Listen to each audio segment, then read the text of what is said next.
Hello, everybody. Yes, Gaz Williams here with my show that tries to be every Wednesday at 8 o'clock UK time, but often isn't the case. But anyway, at least I try and do it. And I am back, and yeah. And some of you who watched last week's show may think not a lot has changed, and that's true, because I'd like to sort of go over what I was doing last week a little bit, but with an additional thing which I'll explain in a moment, which is this little Eurorack module. Hey, Yasio Head, thanks for joining me.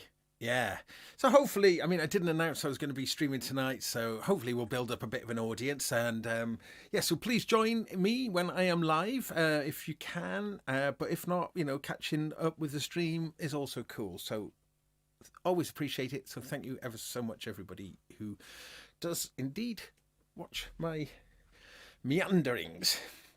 And yes, we will be doing plenty of meandering. So last week I was playing around with this rather lovely bass, and the bass in question is this Alembic. It's an Alembic Essence, and it's like, I mean, it almost has got like a performance car sort of vibe about it, It's definitely not a bass I would use on certain sessions or with certain bands. I just don't think it's the right thing for that. But it's a brilliant bass for using with effects and with using kind of more exploratory or solo stuff, which indeed is what I'm going to be doing tonight. Now, last week I was playing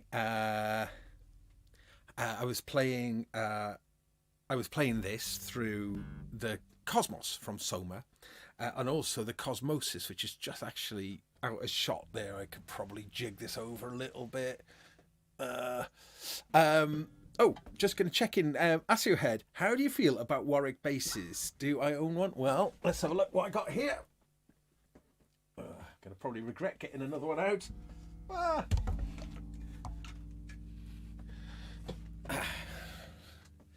Here is my Warwick Streamer. This is a 1992 from the golden era of Warwicks, with the through neck, of course. Is quite an aggressive sounding bass, actually. It's got quite a forward attacking quality. This one, the Alembic, has got a very bright and clear sound, hence why I think it's really good with effects. Just catching in with the chatties. Hello, hey Keith in Watford. Hey Synth Addict, thanks for joining me. Yes, yeah. Wasn't sure about doing a stream tonight, but I thought, well, last week, one thing that happened to the show last week was a good portion into the show, I realised, and I think it was thanks to Steve Elbows, pointed out that I was actually streaming in mono, which was a bit of a problem, because some of the cool things that the Cosmos does is what it does to the stereo. And I'll explain a little bit about that as we go along. But I'm not going to do as much talking. I'd like to do more sort of playing, because what I've been finding with this array is that and the Cosmos in particular, actually, hi Ron. The Cosmos, I'm just getting into it more and more now. I think it's an absolutely super intriguing, as are all of Soma instruments, but super intriguing and hugely creative unit. It's not going to be for everybody, but I think it's going to be for most people, though. Because I think, even though you couldn't use it in certain cases, there's no sync on there. You really don't use this as a time. It doesn't play well with other things in terms of time and synchronizing. There's no syncing in it at all. And in fact, it's called the drifting memory station, and it's the fact that it doesn't stay in time, that the repeats, because it's essentially a delay, they all go out of sync with each other, and that is kind of the main thing. So anyway, I was playing around with that last week, and as I say, I did a little shorter stream then afterwards once we realised that we're in mono. But so I kind of wanted to kind of come back a little bit to it because it's such a powerful system here. I try and jig this over a little bit more so you can just see here. We've also got the Cosmosis there, which is a oops, the Cosmosis from Pigtronics, which is a reverb, which I'm using after the Cosmos, and also intersecting it as we had last week. I just couldn't. I didn't want to take it out of the link. Is the Wingy from Meng Chi. But anyway, what I wasn't using last week was any of this modular stuff. Now, this is here primarily for, well, we can, like, let's ignore one half of it. But this part here, I've got the bass coming into it through my first ever module, which is the Dope for A11, what is it, A11? The A119. And that's got an envelope follower and an audio input. But I'm actually coming through a bass preamp first, which just gives me a little bit more tone. And then, and what I think maybe of interest is, I've got it coming into the Dope for Wasp filter. Sorry, I haven't got a camera on here, but I'm not going to be doing too much with this, so I thought I'd leave the camera on this long shot mostly, if that's okay. Oh, look what's in shot. Perhaps it shouldn't be in shot, but the play fader. Yes, those of you who've already watched the Bo Beats Best of 2023 may well have seen that I was on there on his show. Thanks, Bo. Hello, if you're watching. And I picked this as my pick of 2023. Now, this is a prototype that the company Play All Day have sent over for me to have a little play around with. I said in the video at both that I think it's going to be shipping in February. I think that's slipped a bit now. I think it's going to be more like February or March. But they are taking pre-orders and highly recommend it. I'm not going to go into this tonight because that's not what this is about. But I did talk to the company today about me featuring this in an upcoming live stream, which is something that I will be doing soon. And honestly, I think it's quite a revolutionary little product. This essentially it's a 2-channel CV recorder using faders and these big chunky buttons, but it's got so many cool little tricks up its sleeve. Anyway, that's a tease for you, that is. We'll leave that over there for now, just to catch your attention. Just checking in chat room. So Ron Cavagnaro is saying about the Cosmos. He describes it as like, actually, I can pop this on. Like a spinning circle and painting audio onto the circle. Yeah, I got you. That's good. Yeah, he's talking about the Cosmos here, and it really is. It's a very unique thing. We did talk about it last week, if you saw last week's show, but we will be looking at it more again over this evening. Again, thanks so much for joining me. We will. I'm going to get going as soon as, so just like the audience is just coming in a little bit. Oh, hiya, Marcel. Greetings from Stoke. Oh, yes. Looks like voice and sound was fixed. Last time was hard to follow. Yeah, good. Thanks. It was, I had an initial problem streaming last week. I'm just experimenting with StreamYard at the moment, hence this intrusive mallard up in the top corner, indicating that I'm a skinflint and I'm using the free version. But yeah, I haven't decided yet. So okay, but I was discombobulated somewhat though with some of the technical issues last week, so hopefully we won't have them today, and we'll be able to in some way get into some meaningful music. Synth Addict is saying that Play Fader looks interesting. Uses a planar 2 joystick for CV recording. Yeah, that's very cool. Yeah, I can. Hello, half god, half beast. Nice. Good to see the chat filling up a little, so that's good. Thank you so much for joining. Yeah.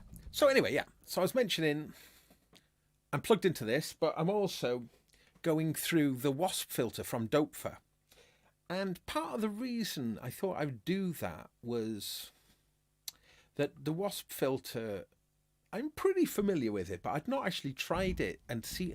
I was curious to see if I could set it up with the envelope follower output from the Dopefer going into the CV1 control. And I think that's what I'll start with tonight, is just playing a little bit and just playing around with the settings to show what the WASP filter sounds like on the bass, because it is actually it's a great sounding filter. I've got the output. There's two outputs, audio outputs in the Dopefer module. They're both duplicate outputs. One is going into the Dopefer, and the other one is just going into the Molten Modular meter from Robin Vincent that I'm using in this case, though, just as a very simple 3-channel mixer. The 4th channel is coming from this Elements clone, which I was thinking, well, maybe if we've got time, I've got also, this is something else I've been playing. This is why I set this particular thing up here, using the Disting Mark IV as a pitch to CV, and then the pitch output of the Dopefer is going into the Elements. So yeah, experimenting with this using the bass guitar. Then I've done a lot of bass, MIDI bass, lots, but not so much bass in modular with CV. So that was kind of thing, and I've had mixed results, shall we say. However, in doing so, I have found that the WASP filter does sound quite nice. Now, the way I've got this set up then is, yeah, I've got the envelope follower going in here, and what's quite nice, and I'll show this in a moment, the WASP filter has a mix control, and the mix control kind of blends between a low pass and a high pass. So actually, if you increase the mix across a little bit, it actually opens up and brings in top end. I'll demonstrate that right now. So here's first the clean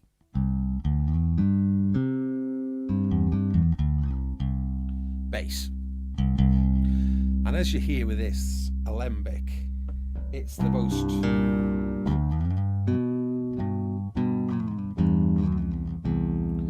most crystal clear bass there is. You know, the fact I can play like I'm playing like an F major down here, you know, and all the notes are ringing. A lot of basses, you try and play like a full 4-note chord down there, and it'll just sound like a load of mush. Yeah, speaking about Elements there, Synth Addict says that is a trip. There's a lot of stuff going on in there. Yeah, I mean, it's something that I've only got the clone of it, unfortunately. It's something that I managed to find cheap on Facebook Marketplace, but I'd like to get a Mutable Instruments one, because I've been collecting Mutable Instruments modules, so I would really, ideally like to have a real one, but they're going for quite a lot of money these days, and it's difficult to want to shell out when you've actually got exactly the same thing, albeit a clone. But anyway, I digress. So back to the bass, and it is. I did talk about this a little bit last week. I'll just touch on it again a little bit today.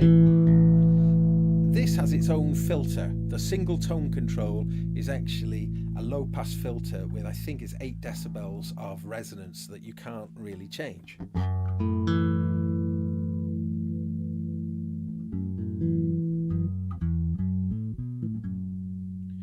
You'll be hearing a lot of my mic. Let me just turn that off for a moment.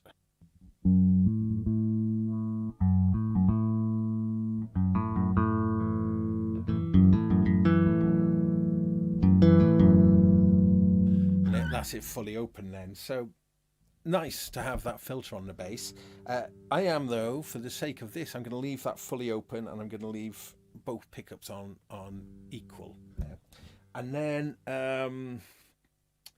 so let's take away the clean bass. Let's come to the wasp bass now.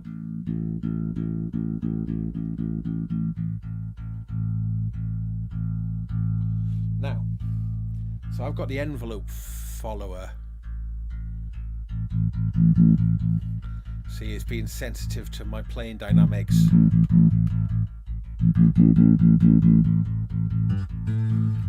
Again, this microphone is picking up the bass.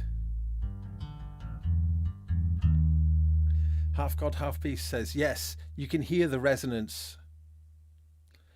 Hi, Benjamin. Yeah, it's cool that there's, Ben saying that it's cool that there's a low pass frequency. Yeah, I'll have to show my other bass that I've got with a filter on, which is my Waghorn. It's an absolutely incredible bass. Maybe I could get that out and show you that, actually, if you're... It is an incredible bass. We could have a look at that one. All right, I'll do that in a moment. I'll just stay with this one for the time being. Half God, Half Beast says you could hear the res sweep on the bass when you turn it. Yeah, let's just do that one more time, just so you can hear that. Here we go.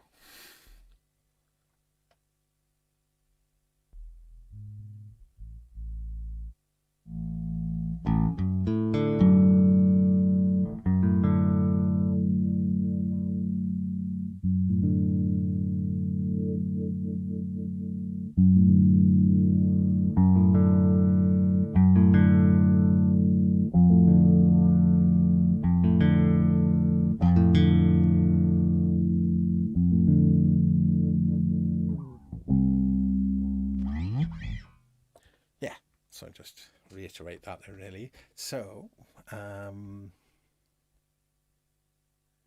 shame you can't control it with an expression pedal, says Half God, Half Beast. Yeah, I guess so. But, you know, I've got various filter pedals. But I think what's quite nice with this one, though, is that the Alembics are so bright and clear that being able just to tame down, you know, with the filter, it's something that makes the Alembics famous, really, is the filter.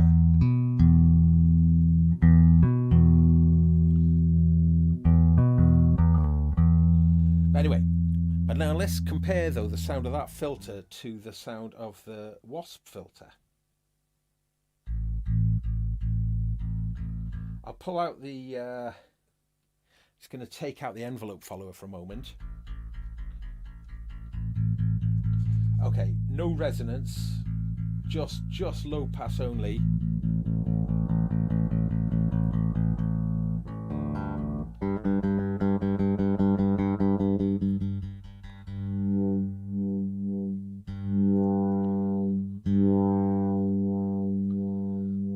So what we'll try and do is,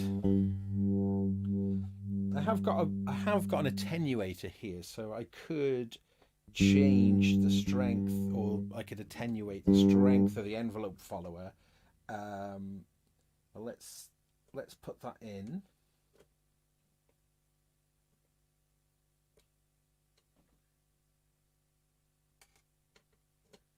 Okay.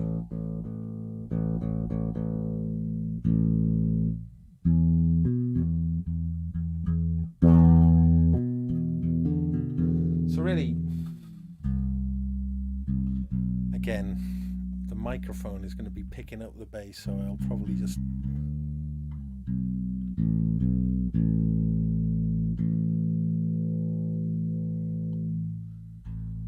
So if I set the filter completely closed, I'm going to mute my mic here. The filter's going to be completely closed. I'm going to see how much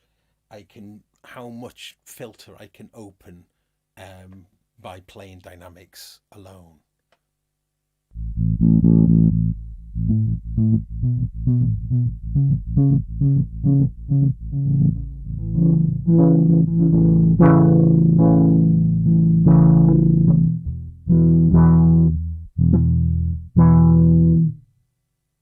I'm not really really getting the filter opening a lot there. I'll try and add a little bit more gain.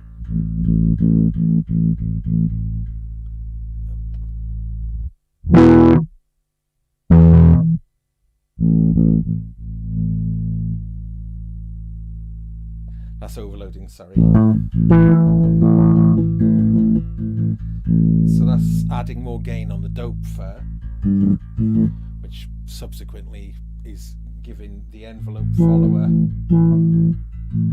a little bit more juice. So open the filter, the Doepfer filter, the wasp filter.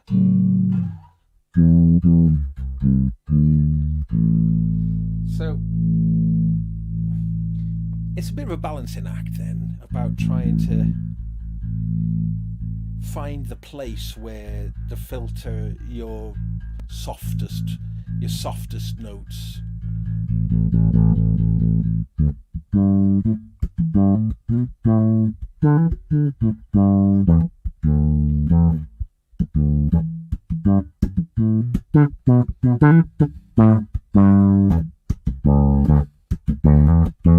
Yes, Gaz, but where's the resonance? I hear you cry. Okay.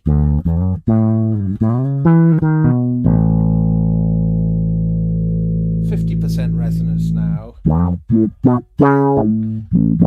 Get a bit more poke on there.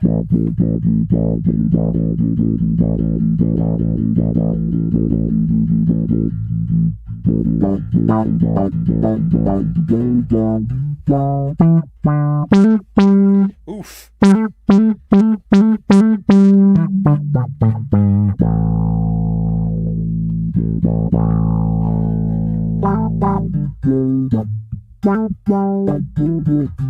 Again, I'm going to mute my mic.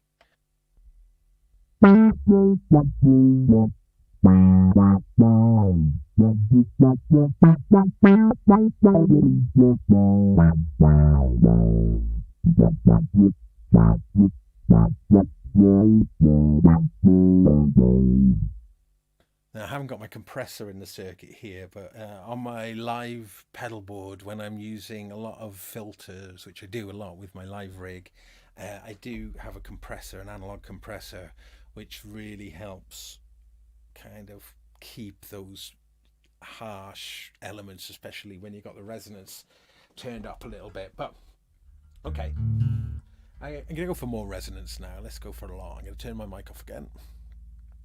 Hey, Andrew Brooks. Yes, it is a wasp.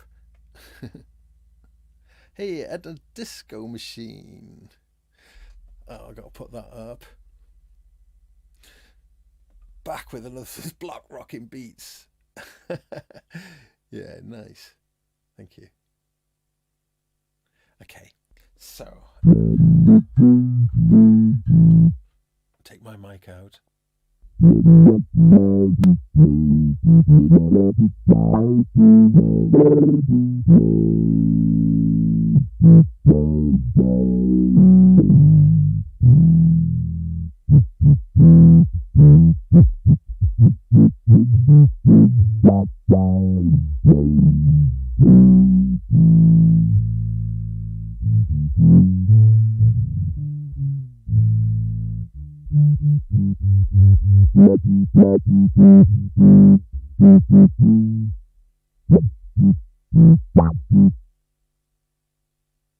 It's well pokey. I think without having some sort of limiter on, I think I'm going to back that resonance off. But what I'm going to show you now, though, I think it's a nice little feature of the wasp filter, which is this mix control. I say the wasp filter, I'm talking specifically on the Doepfer wasp filter. And I noticed that the Doepfer SEM filter also has this feature, which has got me wondering about those Doepfer SEM filters. I've not actually used one, but the SEM filter is a glorious filter, as I'm sure many of you will know. But that has this same mix. So this mix knob then, if I was to turn it all the way to the right, we'd be listening to the high pass output. But what's quite nice in this use case, if I just turn it up a little bit, look, if I got my I'm going to turn my mic off again, so I'll explain it and then do the demonstration, because you'll hear too much of my mic string noise from my microphone. But when you increase the mix a little bit, it lets some of the high pass in, which brings string and attack detail in. So you'll hear it without it, and the bass will be very, very muffled with the filter. And then I'll just increase a little bit of this in, and then it brings in this definition and, you know, a little bit of clarity. Now, I was talking about this other bass that I'm going to show. That's kind of got all of this stuff built in, and when I show you this, it's pretty mind-blowing. But you'll have to keep tuned in, because that'll be a reward for later. Okay, so yeah, have a listen to this now. So as I say, it's going to be, first you'll hear is the dark kind of closed filter that I'm going to be playing softly so the envelope doesn't open it too much, and then I'm going to increase that little mix a little bit just to let some of the strings through. Okay.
So you can kind of hear how it just gives you a little bit, you know, you still got that strong envelope followed filter sound, but with a little bit of that top end coming through.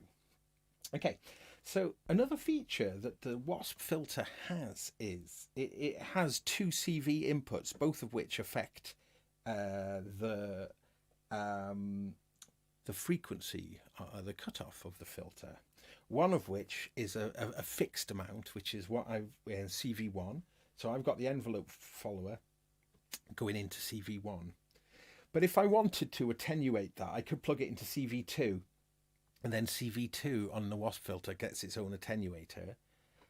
But what's also quite nice is having two different elements affecting the filter. So I've got, as we've heard, the envelope follower, but I've got an LFO here. So if I put the LFO in, let's see.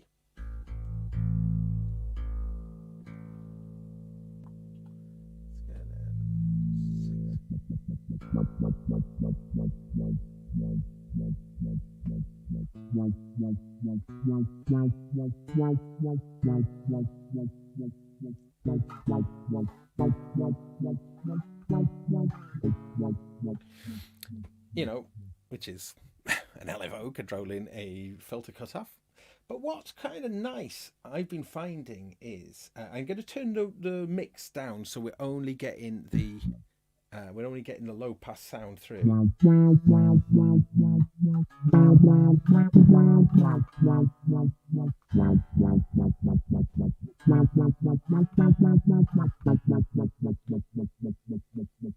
This is of course attenuatable, so we can have the LFO. But what I've been finding is if I put the strength of the LFO to be in quite low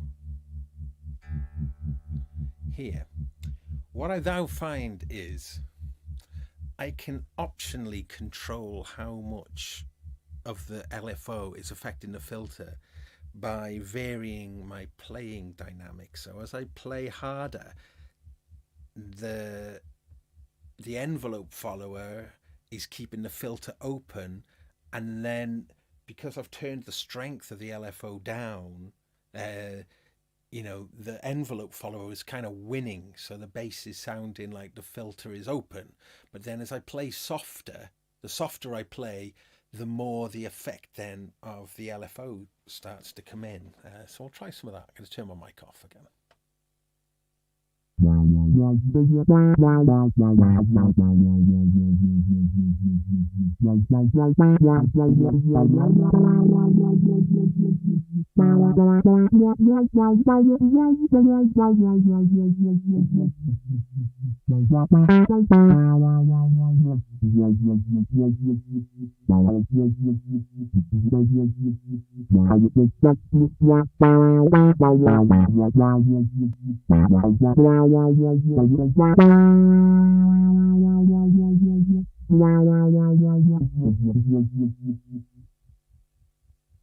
So it's really nice. It's nicely interactive. Then there's this idea of the two modulators then kind of battling it out. Could turn the CV down even more.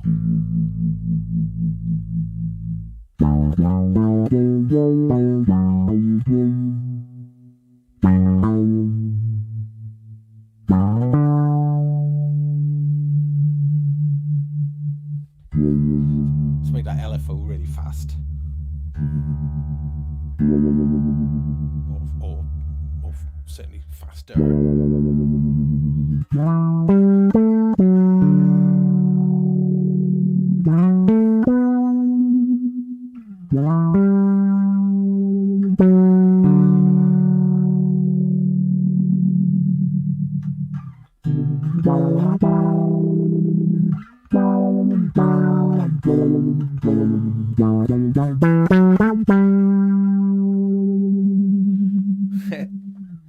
I love it. I think it's really nice. It sort of makes it feel really dynamic, and it relates to the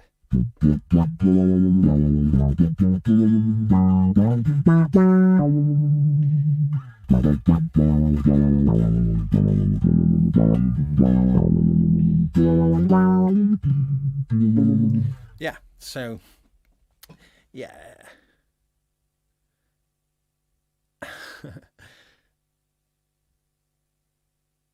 Oh, get well soon. Hey, Matt Brown. Get well soon. Andrew Brooks. Here, Paulie. Full of cold. Yeah, not fun. Right. Okay. Anyway, onwards and upwards. So I'm wondering, shall I get the other bass out that I'm teasing you with? Show you that first? Maybe. Just because the filters of that bass is like unbelievable. It's really interesting, very complex. Yeah, go on then. We'll do that, and then we'll dive into the more cosmic stuff. Okay, one moment. I'm just going to mute this. That's my phone off. Yeah.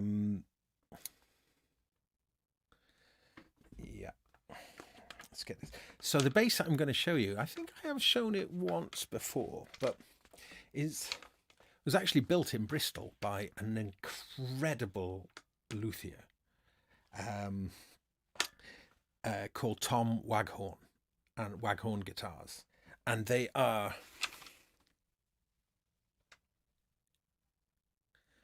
carefully put that there. These Waghorn guitars are amazing, and this bass, it wasn't to my specifications, but somebody had specified it, and then when it came to it, they couldn't afford to keep it because it cost a lot of money. I think it cost over 4,000 or 3,500, something like that, to have it made. And basically the bass is in the style of the Gibson RD Artist. Now that famously was the bass, there was a model of the bass of the RD Artist that was a collaboration with Bob Moog, and had Moog filter built into it.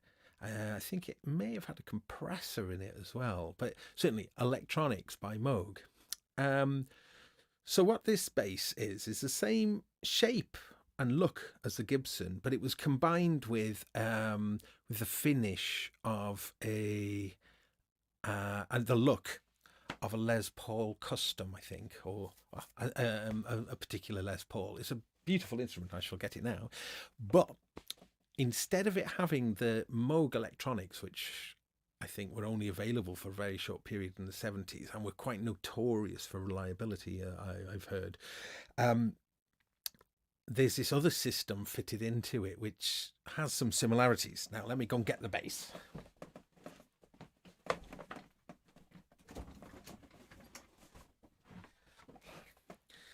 Look at this beauty. It's very Gibson-y looking. To do with the polish. I think it looks a little bit like this shape, like a woman dancing. You see the body shape? I think it's beautifully made, and all of the controls are sitting in sunken kind of but yeah, so it has got through body stringing, but I'm optional. And so I used this bass a lot with the Charlotte Church Pop Dungeon, certainly in the early days, and it's been gigged a lot. And I think that it needs a little bit of TLC, because something like this, subjected to the rigors of the road, is it does take its toll. So there's it's got like a nitrose cellulose finish on it, which it's kind of nice, but it kind of gives it some issues with well, I'd use some sort of cleaner on the neck, and it oh god, so naive sometimes, just using this guitar cleaner, this guitar polish stuff, and I don't know, it must have done something with the nitrose finish, and it just turned into this like putty on the, oh, it's horrible. So I took it back in and had the neck refinished by Tom, and that's what's lovely, having the man who built this lovely instrument literally about 1.5 miles away. So I can I've had it modified. I have had it modified, and I'll talk about that modification now when I plug it in. Yeah, this is it's really, all of the hardware is really good on here. It's all like hip shot tuners and hip shot bridge, although the gold plating is all flaking off. I don't know, I need to figure out a way of getting that gold plating back on. And the pickups are these special handmade pickups from Sweden, and the guy who made the pickups, I think, was quite legendary, but did a runner with a load of people's money, and so his name is now dirt in the pickup community.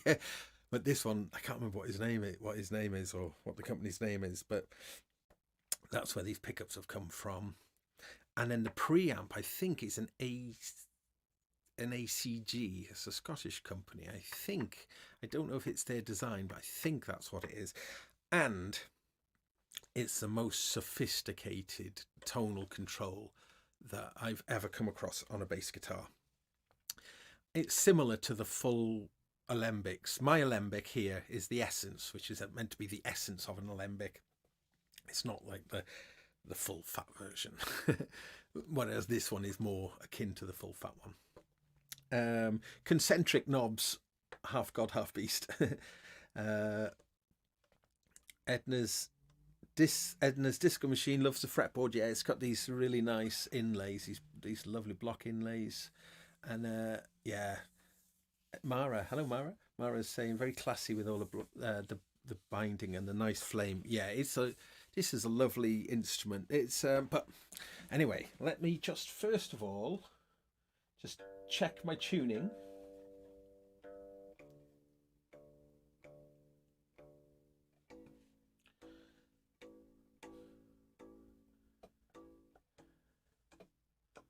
Strings are a bit dead. This shouldn't matter too much though. Right, so I'm going to only hear the bass.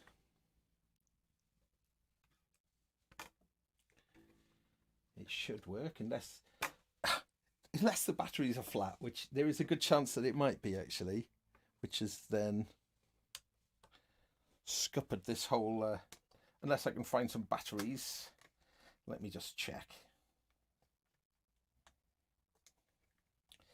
It takes 2 9-volt batteries, so it's an 18-volt preamp. Hang on, it's me. I'm being an idiot. Haha. Okay, yeah, I muted it. Right, now, okay, this is going to take some explaining. This control system is wacky. Right, so I'll start here. This little switch here toggles the active passive nature of the bass. When I got it, this is one of the modifications I had. When I got it, it was a kill switch, but you know, I was really worried that I would just, you know, turn the bass off by just accidentally knocking it. And also, more importantly, I wanted to be able to have some sort of passive option, because it was an active only bass. The Alembic is an active only bass, but when you're out on the road, passive basses are so good in that way that, you know, or if you've got an active bass, an active passive bass, then you can use it. If the battery's flat, you can still use it. So I had it modified, but because of the complexity of the circuit, all the volume and the pickup controls and everything, all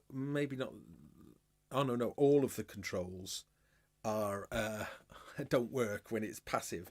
The only control that works is this other switch here, which is it basically, there's 2 coils in both of these pickups, and when it's in the center position, it's both coils, outer coils, in outer coils, inner coils. So, you know, very subtle, but generally like it in humbucker anyway, so we'll keep that in there. Silly question, what's the tuner I'm using? It's a really cheap one. It's called Legato. I got it off Amazon for about 12 quid, and I've got to be honest, it's an absolutely brilliant tuner. It's really, really good. I can't recommend it enough, actually. I mean, it's probably not the most accurate tuner, but it seems to do a good job. It's just a really, really good little design. It could be a metronome as well. And I think it's got pitch. I think you can make it do pitches as well. It's like a pitch pipe. But anyway, let's get this bass into shot a little bit. The mic's in the way. Okay, so right, so we understand what that is.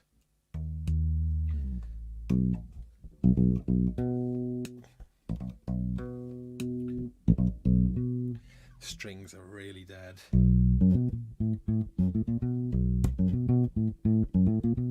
Right, so this so 4 concentric pots.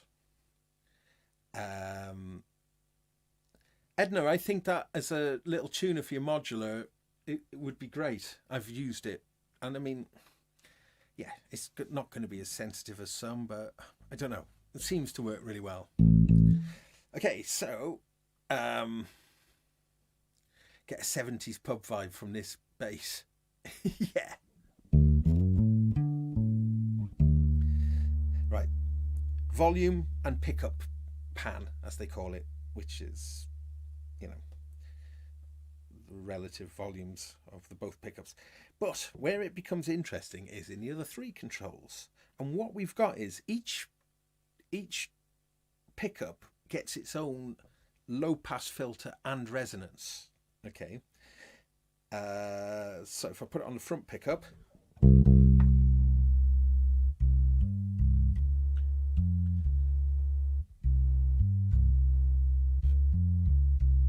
so open the resonance now.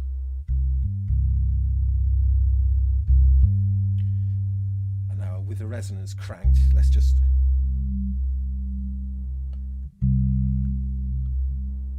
feels like a similar amount that's on the Alembic.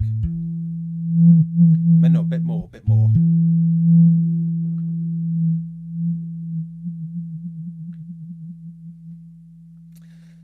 So we can filter down.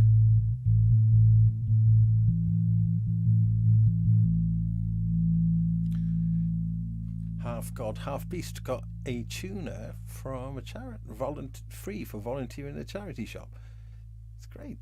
Yeah, good find. And Korg, I've got a good reputation for tuners. So we can hear with that resonance all the way up. It's not, it doesn't self oscillate, and it's certainly not that much resonance.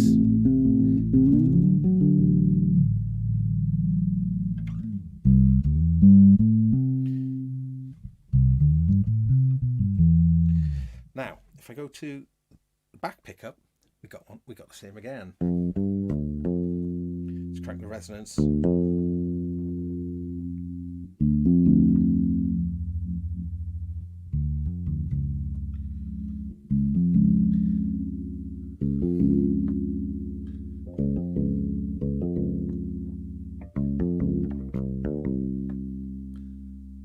Oh man, hope you get well soon, Andrew Brooks. Take a hot water bottle with you.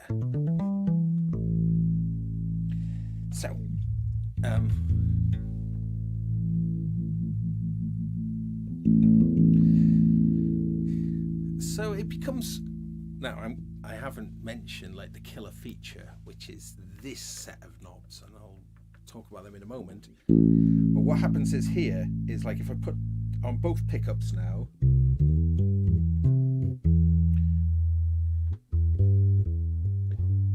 I can make my front pickup just really deep. Let's just go onto the front pickup.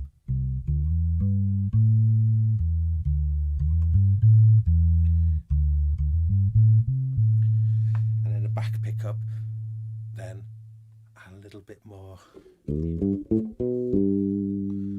sort of pokiness to it. So when I combine them together,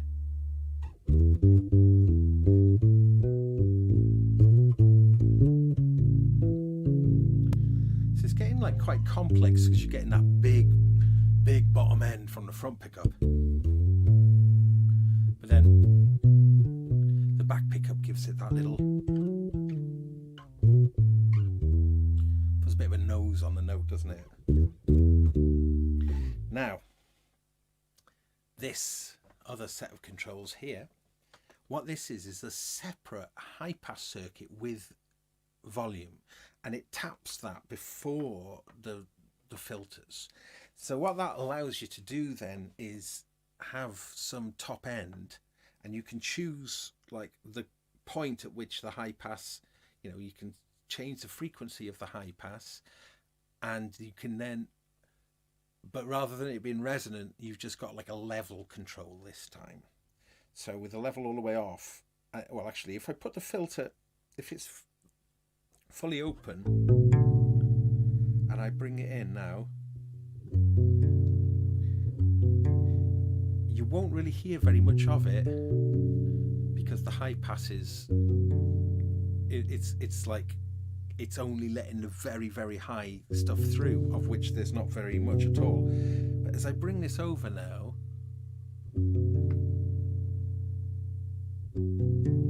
hear it coming in.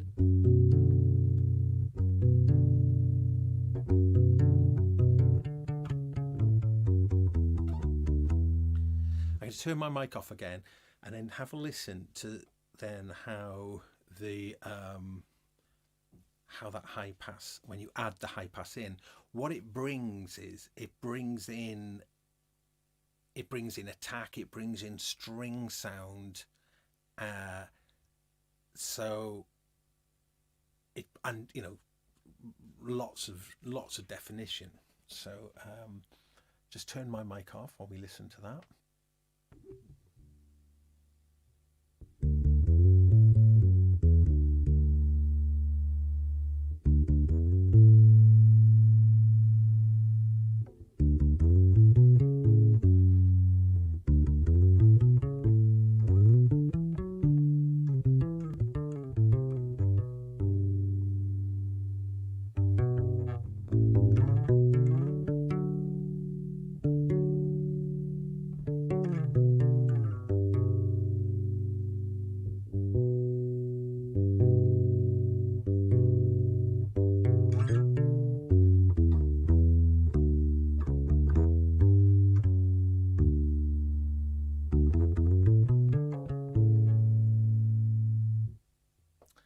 So you can hear then that you're getting this essentially this layering of the three different filters together, and so that gives you an awful lot of range then and tonal possibilities. And what I've found is that when you're using this as a recording bass, you can really tune it in beautifully and just, you know, let's get a plectrum here. Let's move that over a little bit.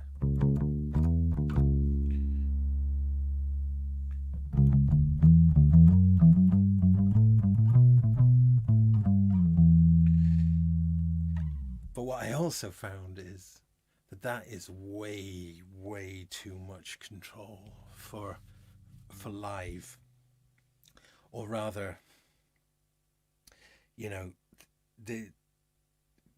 I mean, when I had the bass modified to have this passive mode on there, I tended to find I would use the passive mode live and just use my pedal board for all the sort of changes of sound. I've got a volume pedal on my pedal board, so that sort of took away the need for the volume control. And then I've got various filters and EQs on my pedal board as well, you know, again sort of bypassing the need for that. And it's one of those things, like live, just going back and forth between all of these, you know, so there's 8 controls within here, you know, and all quite interactive with each other, really. So that was just a little bit too complicated. So having that switch, which essentially obviously made it passive but take all of that out, made using it live quite a bit easier, if a bit of a cop out, you know. Saying that, I've used it loads with the controls and I've managed to get some absolutely awesome sounds out of this. Anyway, that was just a little bonus. I'm going to go back to the Alembic though, because the strings are dead on this, and I think the Alembic is a little bit more suited somehow. This bass, as you heard, you know, it is actually quite I mean, you can make it less powerful by going into single coils, taking out the resonances.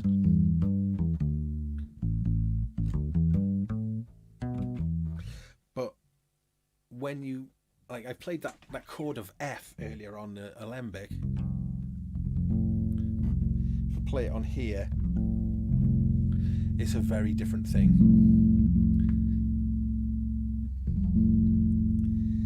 I mean, if I mess with the tone controls, I could probably get it to sort of work a little bit better.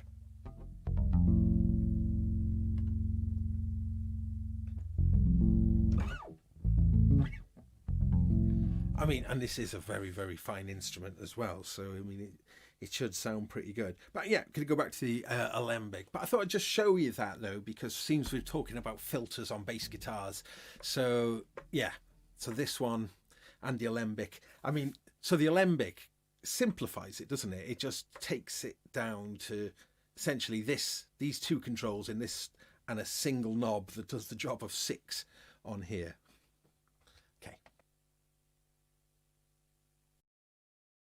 Just going to switch over.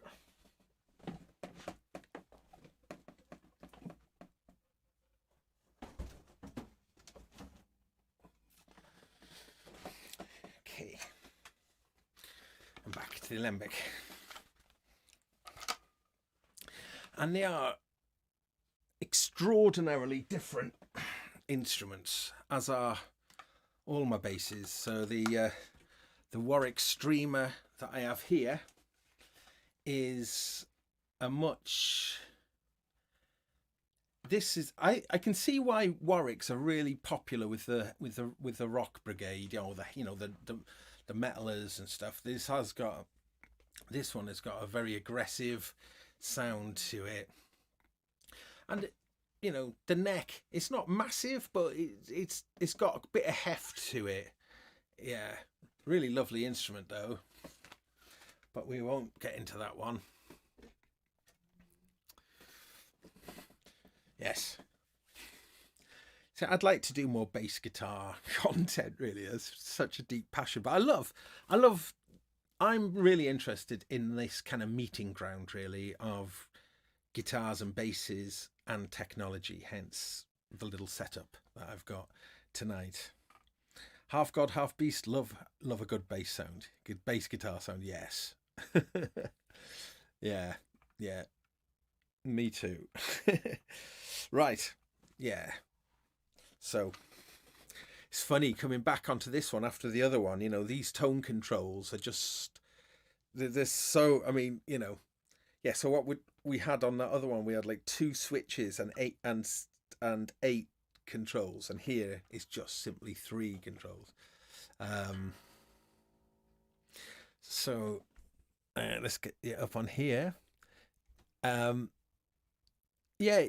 Now, interesting you saying that about Yamaha. Yamaha make very, very good bass guitars, as they make every instrument, don't they? Yamaha. I've talked about them often on the show. That unbelievable thing that Yamaha make the cheapest budget instruments.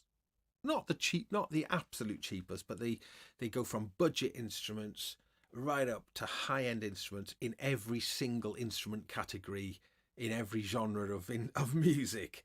The most astonishing company. But I think that means that their budget instruments, so maybe the bass you've got, you know, is more of a budget one. I think all of their instruments are of a standard. I think they're a highly commendable company in that way. 129 quid, bargain. Yeah. So As Your Head is talking about Stuart Zender. Was that playing a Warwick? Because Stuart Zender played with Jamiroquai, made his name with Jamiroquai. Oh, and As Your Head has got an affordable Marcus Miller bass. Yeah, really good, aren't they? Formerly known as Sire, and then I think it, because there was a Sire Marcus Miller, and I think they may have just called the Sire basses the Marcus Miller range. Not entirely sure if that's the case. And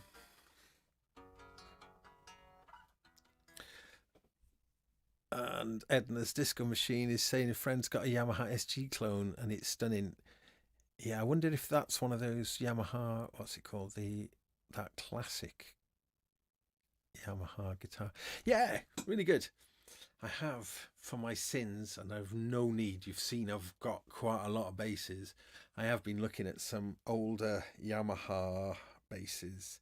They did the broad bass, which became known as the Yamaha BB bass, and there was the various BB series basses. So like a BB 3000 was like the active through neck one. It was a real 80s classic bass, and yeah, kind of quite like one. Don't need one, just you know that issue, don't you? But anyway, got to keep the gas at bay. This is still relatively new to me, and this is an Alembic, so come on. I mean, Alembics are the kind of the creme de la creme. Anyway, so let's see where we're at.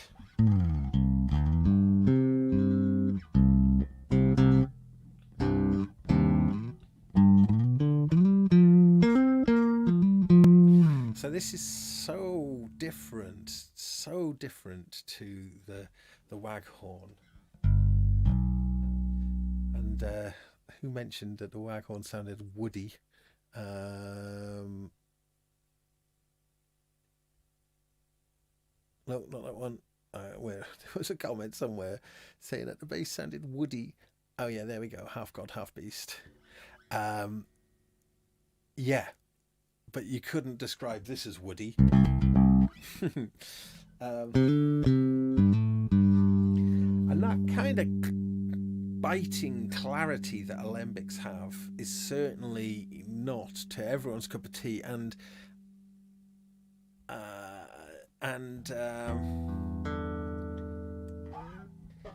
and wouldn't work in certain cases. Yes, I mean, I can turn the treble down.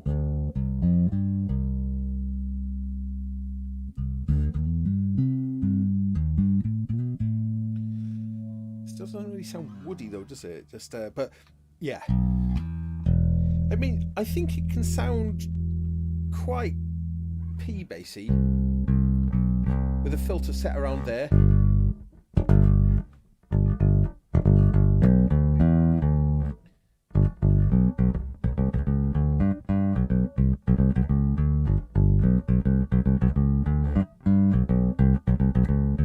It's getting into P-bass territory.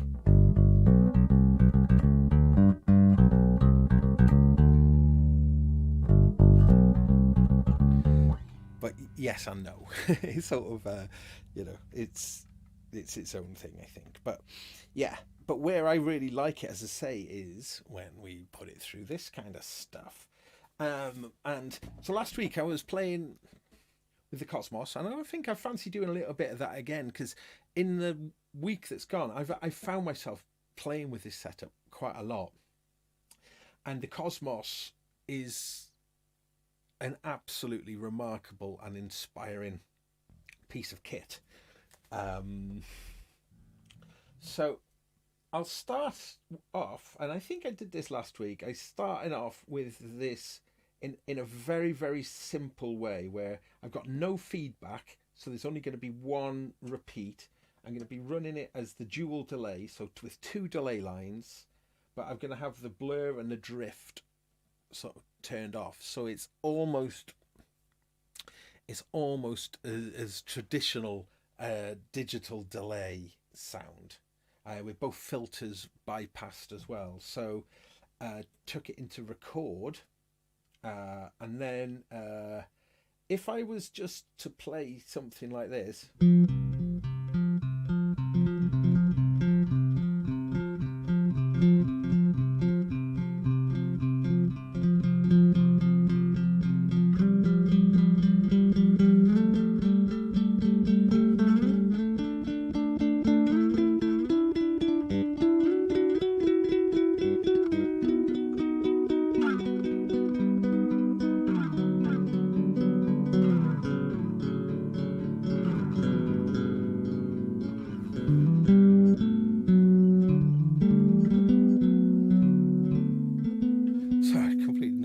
playing there, but yeah, so you can hear that.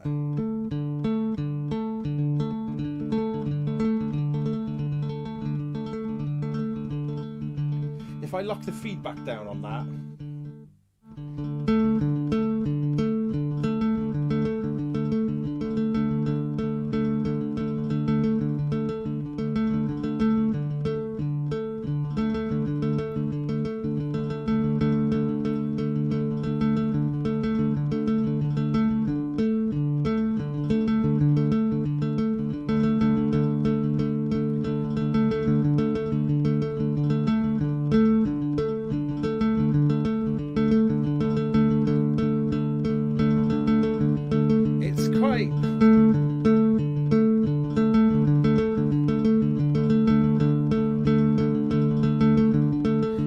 interesting, isn't it, how the rhythms that it generates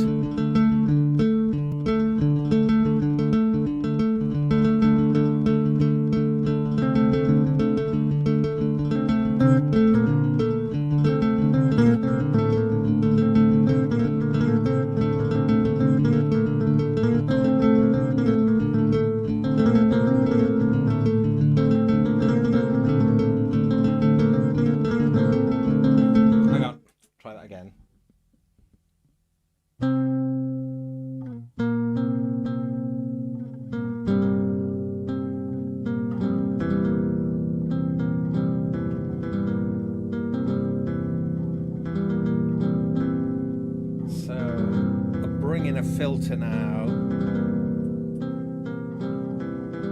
high pass filter, and you hear every time it goes around, it filters away, gets thinner and thinner. as it goes round. It's still, it's essentially, I've got the feedback turned up so it's on infinite feedback, but you can just hear that filter is just constantly taking out. I could make the filter stronger, so I'll do something again like that.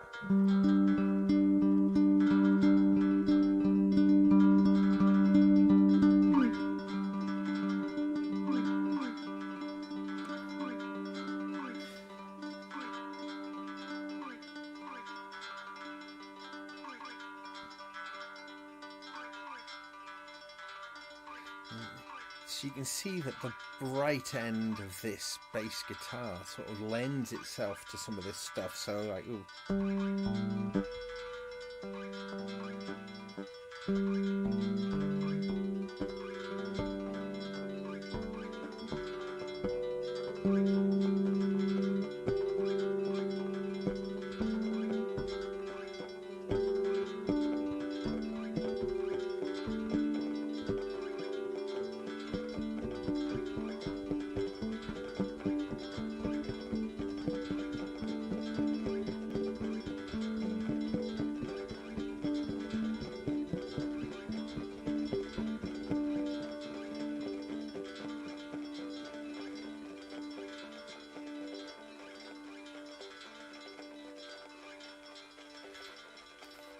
So the whole kind of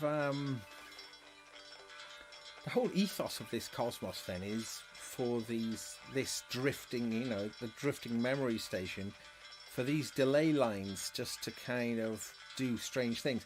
I'm going to move it now to the second algorithm, bunch of algorithms. So in the shortest one, which is a shorter delay buffer, but there's 4 of them now. So hang on, let's just clear that out. Do something else with harmonics.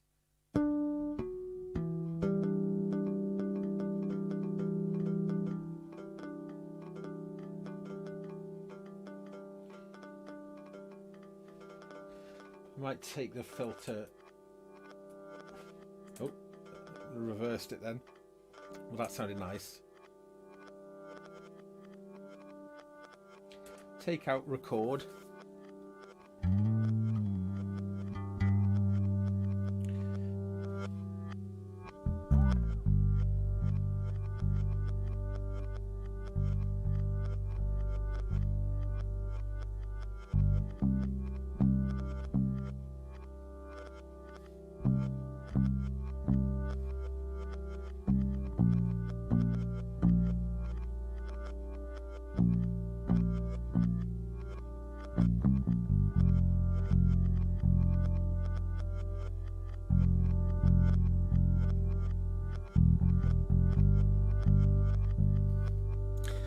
So that kind of thing's quite nice, isn't it? You know, just dropping out of record. Obviously looper pedals work like this, and you could describe this as a looper. It is a sort of looper, but it doesn't work like a looper traditionally works. Although you can put the other firmware into it that makes it more like a looper, which I haven't done yet. Oops.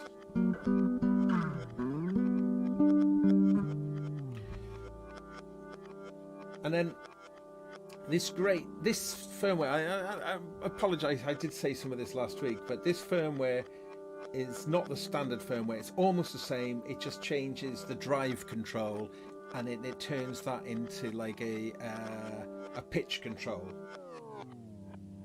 So drop it down, and you know, this is something I've been doing a lot of actually. And I put the low pass filter in on here, just and the high pass. I'll put both of them in here, just so when we take it up, I'm going to turn the speed back up. So if I get some harmonics in here again.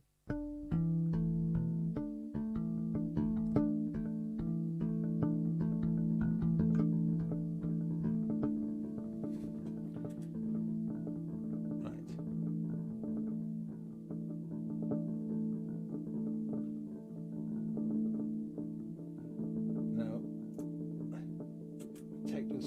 buffers off now and take it up there.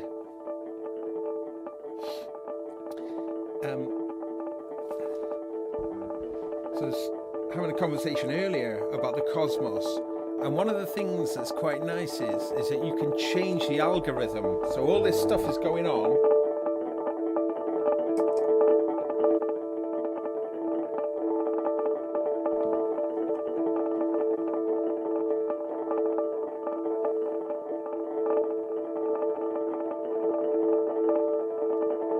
Okay, so the buffer stays the same, but if I started to record something into that now,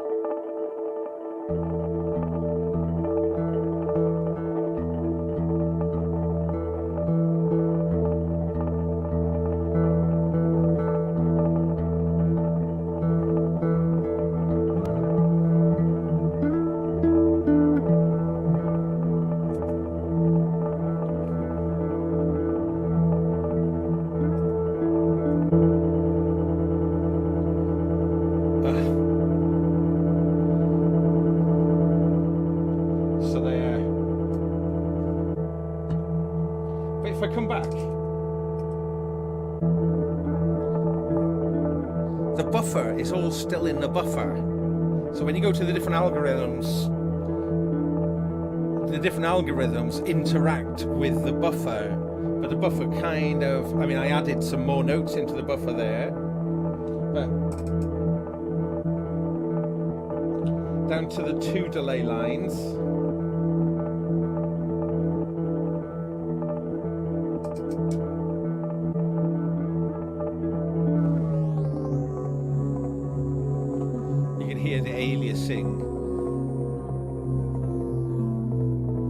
As I said, I mean, I think this pitch control is working like on the clock speed, I think. Hence, like, I think it's just running it like slowing the clock down. So there we go.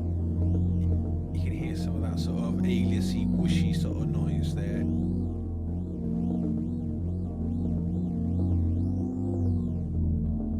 Yeah.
The feedback all the way off, so when it finishes this cycle,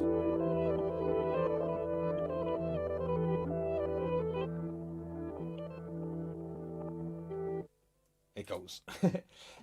Yeah, so I just noticed Matt Brown is asking, anyone know, is the firmware hot swappable? No, it's not. What you have to do is you have to power it down, put the USB stick in with the other firmware, hold, I think, the record button and turn it on, and then I think it will reprogram that way. I think it's fairly quick to do, but what you have to do, you can only have one firmware on a USB stick. So I've been thinking about just getting a little, I don't know, a little 3-pack or something of, you know, small 4 gig USB sticks, if you could still get them that small, and installing the different firmwares on them. It's a bit of a shame, isn't it? Just to have these different firmwares.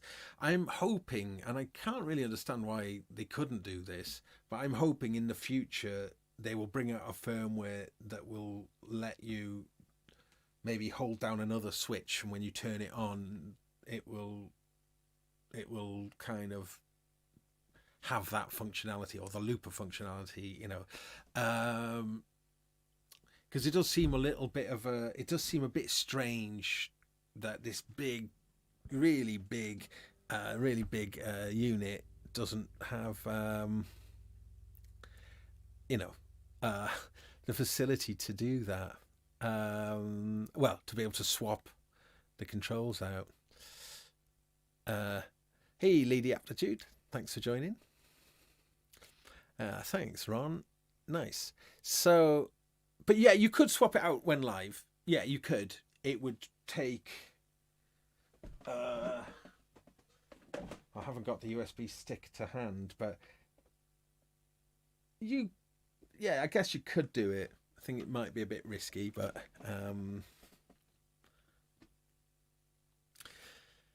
so ASIO is saying that the firmware is program code that's usually stored on a chip or on an EEPROM or flash memory that needs to be loaded and restarted. Yeah, absolutely. But I'm just wondering whether they could have a firmware itself that in the firmware is the different functions, and maybe the firmware, switch it on holding down the high pass and it will load the standard firmware. Switch it on with a low pass and it'll load the looper firmware. That's what I'm kind of hoping. So you don't, so you don't have to fiddle around with the different USB sticks. However, what I've personally deliberately done is I haven't put the looper firmware in there. What they've done, which is quite interesting in the alternate looping firmware, in this, is the way that it's not just the looper functionality. They've changed a lot of what the algorithms are doing, so much so that they've actually created a separate manual for that extra firmware. So yeah, if you're interested, definitely read have a little read of that manual about the looping firmware. But you see, in this standard version, what happens is the loop length is predetermined, and in the first 2 modes, the first one, which is the 2 delay lines, I think it's something in the region of 2.5 seconds, 9 seconds, and 21 seconds. I'm probably not quite accurate on there, but it's something a bit like that. In the second set of settings, I think they're a lot shorter because the buffer memory is used up with 4 delay lines, but with a similar principle that you've got like a short delay, a medium delay, and a longer delay. Let's just see. Let me just have a look. So I'm going on the second set of settings, and in fact, if I got no feedback, no blur, and no drift, if I just do this, let's put it into record.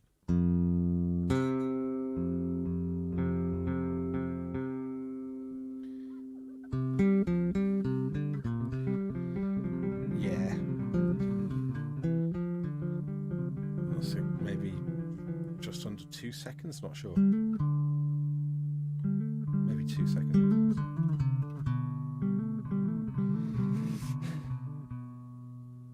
So I'll crank the feedback and I'll just do a little cyclic loop.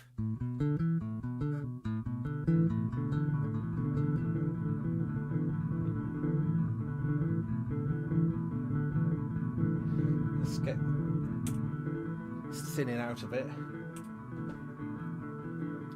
So I've been finding that I thought it was a bit strange having the filters as foot switches, but what I did then was I filtered it round for 1 loop or so, but then when I switched it back out, it's not getting thinner on subsequent loops round. See, leave it in, take it out,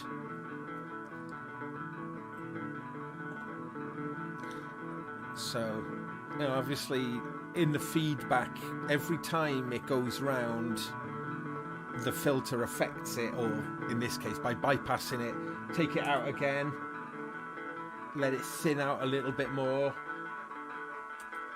and then take it out. So the fact that you can do that, as opposed to it, you know,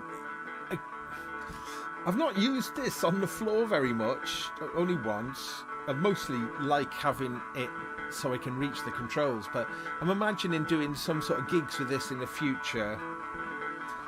And I think this kind of optional filtering, it's kind of useful, I think.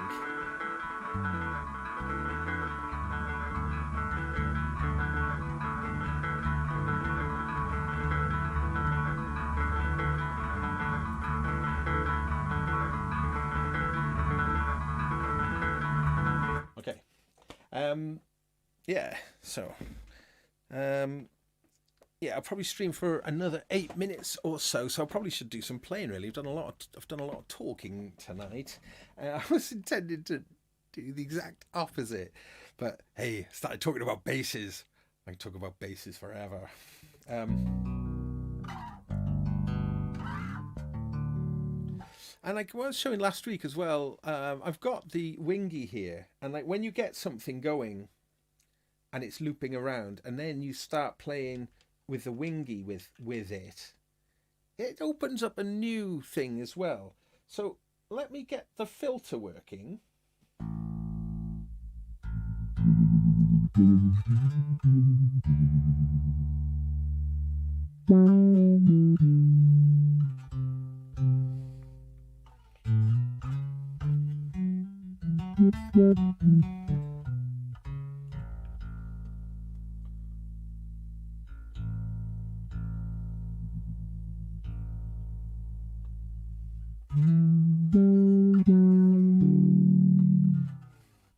So I'm going to do that technique, drop the drive all the way down. I say the drive, it's this kind of pitch control.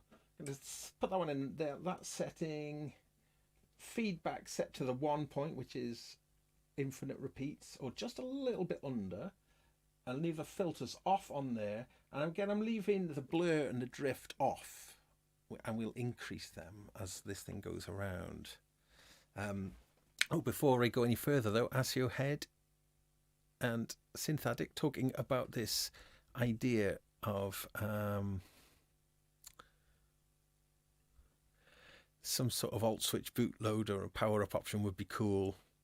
Yeah, definitely. And then ASIO Head answers, yeah.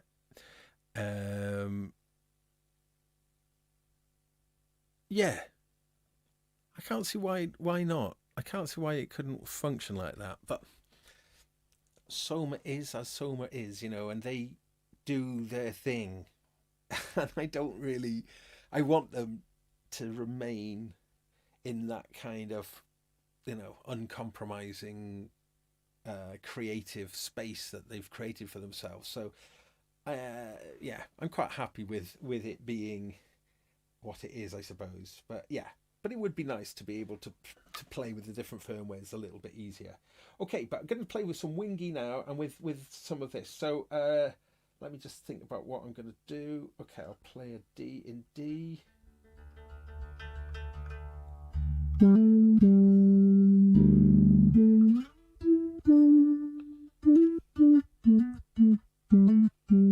Yeah, something like this, I think.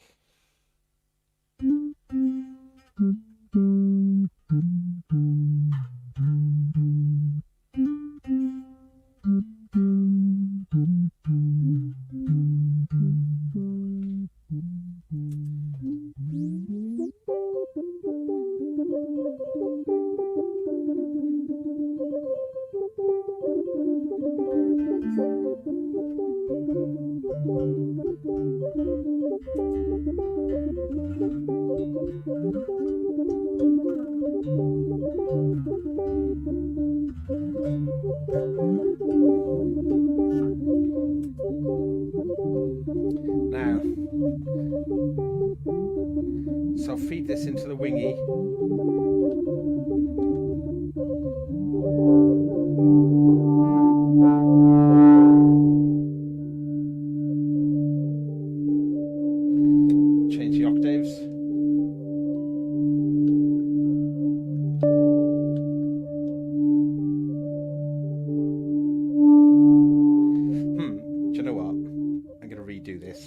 tried to do it with that muted filter thing, but I think it might work better to go for a much cleaner, crisper sound. Let's do that again.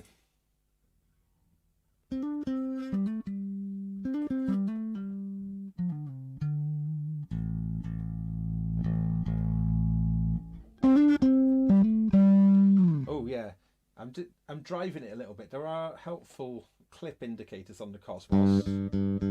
I actually quite like the distortion. Is actually quite nice if you do overload the input. Let's just do that. Just crank it.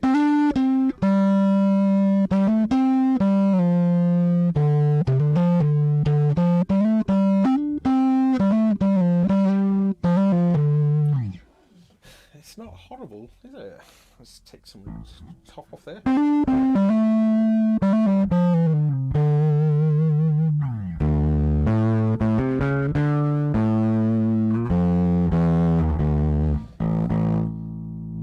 Yeah, so that, you know, that drive is actually it's quite nice. It's definitely usable. Yeah. Okay, let's get this thing going again. Drop it down. I'm going to take it up an octave. So.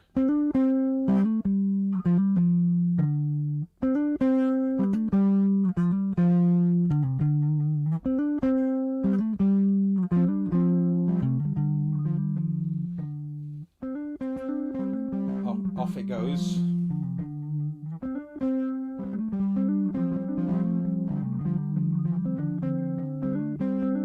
Okay, let's take it up an octave.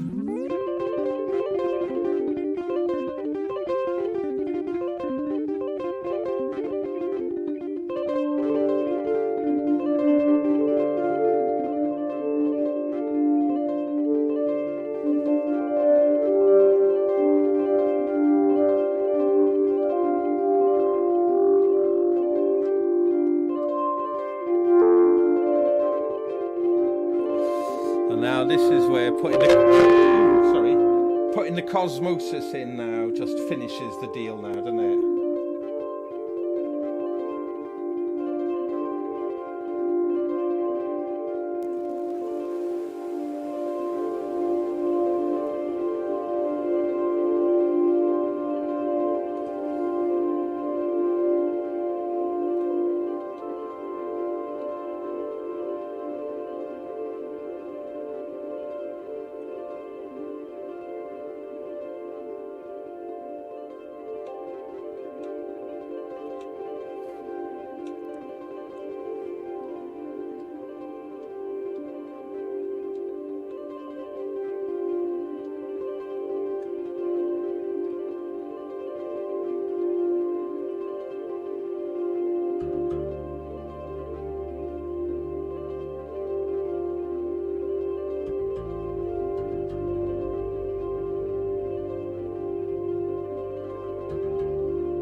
you know, obviously things sound lovely when you douse them with reverb and douse them in effects. But I think it's a particularly nice combination. I think the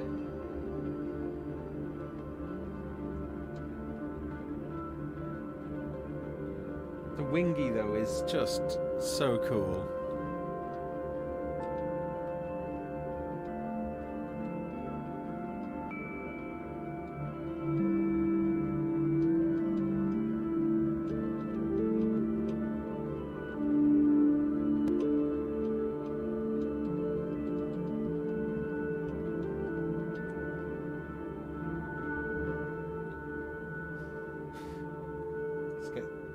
Get some of that low end out of the loop.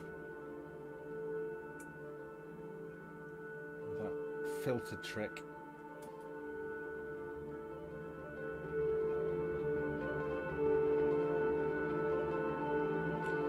So like the mix between the resonance, this is the mix control. So this is back to just the Cosmos, which is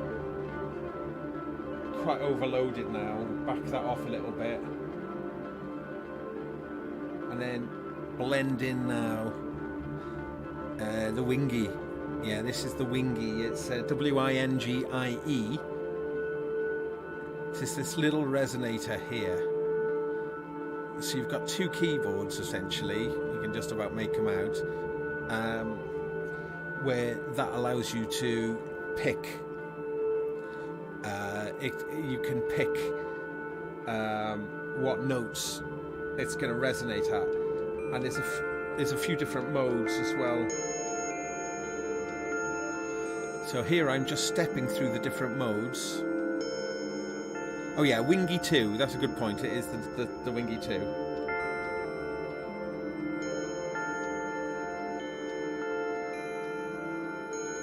Yeah, built-in microphone. If I switch it to the built-in microphone, it'll bypass the Cosmos. I'm going to turn my mic off for a moment.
So of course, when you got the built-in mic,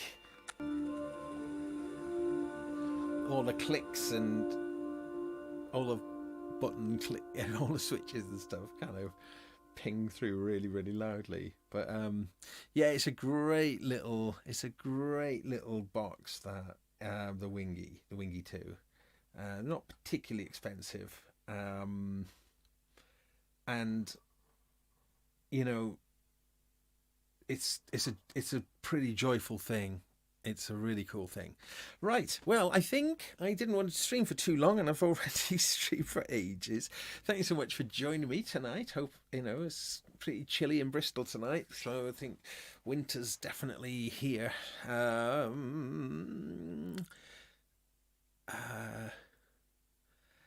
Oh, that's a good idea. Look at that. Put it on a table in a cafe with a recorder attached. Yeah. So yeah, I mean, it does some really cool things. Yeah, thanks very much. Been a little bit of a bit more bass centric than I was initially intending, but I hope you've enjoyed that. Oh, definitely very filter. It's definite filter theme to tonight. Which is good. We all love filters. Yeah, so I think I'll just do something to play out, and again, thanks once more. I'll see you on the other side.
Yeah.